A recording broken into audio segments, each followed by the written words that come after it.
La charla que voy a presentar el día de hoy hace referencia a la guía para la identificación a las víctimas de trata de personas. Este ha sido un esfuerzo que ha realizado la Organización Internacional para las Migraciones con diferentes socios como el Ministerio del Interior, el Ministerio de Relaciones Exteriores, la Unión Europea y la UNODC. Esta guía surge debido a la necesidad que encontramos para brindar herramientas necesarias al momento de la identificación de víctimas de trata de personas. En todo el proceso, desde el momento en que se tiene conocimiento de una víctima, la identificación es uno de los momentos más importantes en los que podemos resaltar la necesidad de contar con este tipo de herramientas que le permita a los funcionarios poder facilitar el momento de la identificación. No es un momento fácil, es el primer contacto, es el primer momento que tenemos con la víctima y por ende debemos contar con las herramientas suficientes para poder llevar a cabo una adecuada identificación. Esta guía la pueden consultar directamente en la página web de la organización. En la presentación van a encontrar el link donde también lo pueden descargar y pueden encontrar mucha más información acerca del tema no solamente de identificación, sino también de atención a las víctimas de trata de personas. Tenemos muchas veces el imaginario de que la identificación es solamente es una responsabilidad exclusiva de los funcionarios públicos. Hoy pues tenemos la oportunidad de hablar con los funcionarios de Avianca para contarles que es un tema que nos corresponde a todos, que si podemos estar en contacto con un presunto caso de trata de personas, pues todos podemos tener la posibilidad de activar el proceso de identificación y posteriormente hacer las derivaciones correspondientes para la posterior asistencia y restitución de derechos de las víctimas. Cuando estamos frente a un presunto caso de trata de personas, vamos a encontrar que las víctimas pueden tener un temor constante por la seguridad personal y la de sus familiares. Las víctimas de trata de personas o los victimarios usan distintas herramientas, no solamente la coacción o la coerción física, sino también la coerción psicológica. Por eso vamos a encontrar que podemos ver una víctima que camina libremente por las calles, pero la coerción va mucho más allá de lo físico, sino que se puede llegar al ámbito psicológico y por eso es que las personas pueden tener temor de denunciar el caso. Usan sus familias, la seguridad de sus familias, la seguridad de sus amigos, las amenazas para poder ir más allá y poder generar un temor constante en la víctima. El temor también a ser arrestadas o deportadas. Las víctimas sienten miedo de ir directamente a denunciar su caso o contar su historia frente a las autoridades, por la misma coacción psicológica a la que se están viendo enfrentadas. Entonces es posible que no quieran ir directamente a las autoridades porque una de las herramientas que usan los tratantes es informarles: si usted va y denuncia su caso, pues es posible que no vaya a recibir ningún tipo de ayuda y vaya a ser por el contrario arrestada o deportada. La exposición a eventos potencialmente traumáticos. Las víctimas durante el proceso de explotación viven o están expuestas a situaciones pues que realmente no conocen, tienen que ver muchos delitos, tienen que ver posiblemente asesinatos, tienen que ver consumo de alcohol o drogas y adicionalmente pues toda la coerción psicológica que están generando sobre ellas. Desconfianza en los organismos de control y vigilancia del Estado, y no solamente del Estado, sino también en organizaciones de la sociedad civil, en organizaciones internacionales. En general es un temor constante frente a una posible institución que puede dar a conocer su caso. Entonces también nos podemos ver enfrentados en esta situación. Otro de los factores son las barreras culturales y comunicativas. Las víctimas en muchos casos son trasladadas al exterior, a países donde no conocen el idioma y pues esto genera una barrera muy significativa porque no pueden dar a conocer su caso. En estas situaciones lo que se debe propiciar es brindar las herramientas necesarias o acudir a intérpretes que puedan facilitar el proceso de la identificación y el proceso de la entrevista con la víctima. Los recursos insuficientes para investigar, detectar y judicializar a los tratantes también es una barrera, unos factores que las víctimas pues tienen temor a esto. muchas veces porque no creen en el sistema, entonces la idea es poder generar esa confianza para que las víctimas puedan dar a conocer la información. Dificultad para diferenciar entre tráfico ilícito de migrantes y trata de personas. La trata de personas, como ustedes lo pudieron ver en los otros videos y en las explicaciones de los otros colegas, es un delito que atenta contra la persona. Y la finalidad última es la explotación de la persona. En el tráfico ilícito de migrantes, si bien también están personas involucradas, la diferencia es que el delito es contra el Estado. Ustedes, iguales como funcionarios de Avianca, están expuestos a ver estos dos tipos de situaciones: víctimas de trata de personas y víctimas de tráfico ilícito de migrantes, que también usan los diferentes medios de transporte para poder llegar a su destino final. Tenemos la concepción errónea que todas las víctimas de trata de personas están encadenadas, tienen cero movilidad, pero en la trata de personas es muy posible encontrar víctimas las cuales pueden salir de su lugar, pueden comunicarse incluso con sus familias, pero como les expliqué anteriormente, la coerción va más allá de la libertad de movilidad física, sino también interfiere con otros factores como los psicológicos y la coerción psicológica. Entonces debemos romper el imaginario que la víctima, al no intentar escaparse, pues no se configura como una víctima. Otro de los mitos muy frecuentes es pensar que la persona no es víctima de trata de personas porque considera que su vida es mucho mejor en la situación de explotación.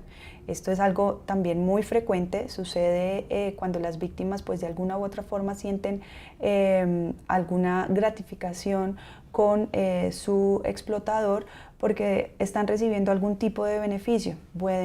Cuentan con algún recurso para alimentarse, cuentan con algún recurso para vivir, entonces esto genera concepciones erróneas en las víctimas frente a un tipo como de situación o de pensamiento positivo frente al explotador. Entonces, si vemos una víctima que de alguna u otra forma considera que su vida era mejor en la situación de explotación que ahora que está fuera de la situación, no podemos dejarnos llevar y pensar que por esa situación la persona no es víctima de trata de personas. En cuanto a los procedimientos para la identificación o los requisitos fundamentales que se debe tener en cuenta, un primer punto es la definición clara de las características individuales, familiares, culturales, económicas y sociales. Adicionalmente, con base en esta información podemos ver el nivel de vulnerabilidad en función de los factores estructurales de la persona en particular. Un segundo punto es el desarrollo de programas de sensibilización hacia las víctimas de trata de personas y el reconocimiento de las posibles víctimas. Y el tercer punto es la activación de los procesos de asistencia y protección requeridos para la estabilización inicial. Cuando hacemos procesos de identificación es muy importante tener presente las rutas de trata de personas con el fin de poder derivar los casos de una manera correcta, porque podemos tener un gran número de víctimas identificadas, pero no la atención requerida para ellas. Entonces, siempre tener presente identificación y rutas de asistencia necesarias para la posterior derivación de las víctimas. Desconocimiento del delito, también sentir vergüenza y culpa por la situación que está viviendo, temor a consecuencias por parte de los tratantes y una dependencia al abusador o tratante que se llama síndrome de Estocolmo, que es un síndrome muy común en las víctimas de trata de personas, como les he dicho, porque sienten o tienen algún tipo de agradecimiento con la persona o incluso relaciones. Uno de los elementos también importantes de la guía y que queríamos compartirles, pero igual los invitamos a que conozcan porque más o menos son como 30-40 indicios que logramos identificar y que damos como herramienta para el momento de la identificación, son los indicios para la identificación de la víctima de trata de personas. ¿Qué son esos indicios y qué es lo que buscamos con esos indicios? Como estrategias para la identificación de las víctimas encontramos dos momentos importantes. Uno es la observación y el segundo momento es la entrevista. Seguramente pues ustedes no van a tener como, de acuerdo con las funciones que tienen, no van a tener el momento específico para realizar la entrevista, pero sí tienen la oportunidad de realizar una observación frente a la persona con la que están trabajando. E incluso si tienen oportunidad de realizar algún tipo de preguntas o indagar un poco acerca de la situación, pues les voy a dar también unos tips especiales para el momento de la entrevista en caso de que sea posible realizar. La observación principalmente se centra en ver los comportamientos observables de la persona, la actitud y el porte que tiene la persona para ser entrevistada. ¿Qué hay que tener presente en ese momento? ¿Cuál es el estado de la persona? Si la persona está en estado de alerta y de conciencia, si hay capacidad para responder a las preguntas que se les está haciendo, actitud frente a las autoridades o el entrevistador, el estado físico de la persona, si la persona evidencia tener algún tipo de golpes, tener algún tipo de desnutrición, alguna condición física que nos pueda permitir encontrar muchas más características. Signos de estrés o temor, actitudes de apresión, nerviosismo, sintomatología asociadas a síndromes de abstinencia por consumo de alcohol o de sustancias psicoactivas. Entonces estos son algunos de esos criterios que a simple vista pues, podemos encontrar y que pues, nos pueden dar muchas más señales de alerta para poder posteriormente iniciar el proceso de entrevista. Ya en el proceso de entrevista como tal, hay unos momentos en los cuales pues hay que tener en cuenta ciertas características para generar un ambiente adecuado al momento de realizar la entrevista. Primero tenemos que en lo posible tratar de generar una entrevista personal, que los entrevistadores sea una o dos personas como máximo, que sea en un lugar que genere confianza para la persona, que no sea grupal y que además no sea pues al público, que las preguntas, si se van a hacer alguna serie de preguntas, pues son preguntas que se hagan en privado a la persona y no en presencia de otros espectadores. También si se encuentran varias víctimas en el mismo grupo, tratar de hacer las entrevistas por separado y no generar entrevistas grupales, porque eso puede generar algún tipo de presión en las personas y por ende consecuencias en la información que logremos recolectar.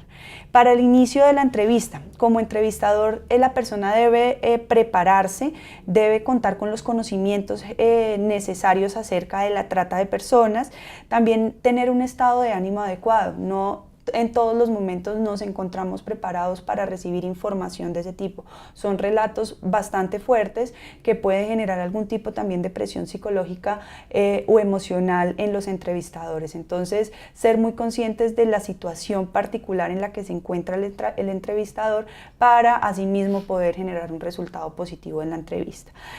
Apoyo al entrevistador si es necesario, contar con otra persona que de pronto conozca más del tema o que se sienta en las condiciones necesarias para realizar la entrevista. En cuanto al proceso de la entrevista, posibilidad de escoger al entrevistador. Bueno, yo sé que en algunos casos solamente hay una persona que es la que hace la entrevista, pero hemos tenido situaciones, por ejemplo, en el que las mujeres no quieren que su entrevista sea realizada por un hombre, entonces pues sí existe la flexibilidad de realizar la entrevista por una mujer, pues poder generar ese espacio.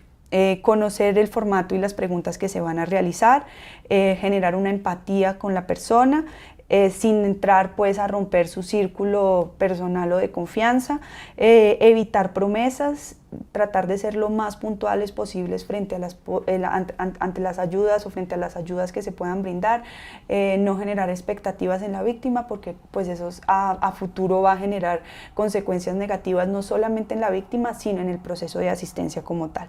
Para el cierre de la entrevista, hacer un repaso de las cosas que se hablaron, que la persona tenga claridad frente a la información que se le brindó y, de ser el caso, repetir nuevamente algunos puntos si la persona tiene duda al respecto. También hay unos factores relevantes a tener en cuenta: el aspecto de la seguridad, el ambiente de la entrevista y la focalización. En cuanto a la seguridad, debemos mostrarle a la persona que hay confidencialidad sobre la información que nos está brindando, que es información que no va a ser divulgada, que no va a ser dada a conocer sin su respectivo consentimiento, y adicionalmente tratar de generar un espacio que sea seguro, donde la persona se sienta confiada para poder brindar la información. En cuanto al ambiente de la entrevista, generar una actitud de escucha de la persona que está recibiendo la información, tratar de no tener, por ejemplo, el celular a la mano, que a veces sé que es muy difícil desconectarnos de este tipo de elementos, pero pues mostrarle a la persona que estamos interesados en su relato y que no estamos pendientes, digamos, de otras cosas. Acondicionar el lugar, utilizar un tono de voz adecuado, que la persona sienta empatía con el entrevistador y tratar de buscar un lugar privado, como les dije anteriormente. Para la focalización y tratar como de no dispersarnos y de pronto llegar a tocar otros temas que no son necesarios abordar en una entrevista de identificación, tratar de llevar los formatos establecidos, no realizar juicios de valor, tampoco guiarnos por cómo la persona viene vestida o por cómo la persona está hablando, y evitar gestos de aprobación o desaprobación durante el relato de la persona.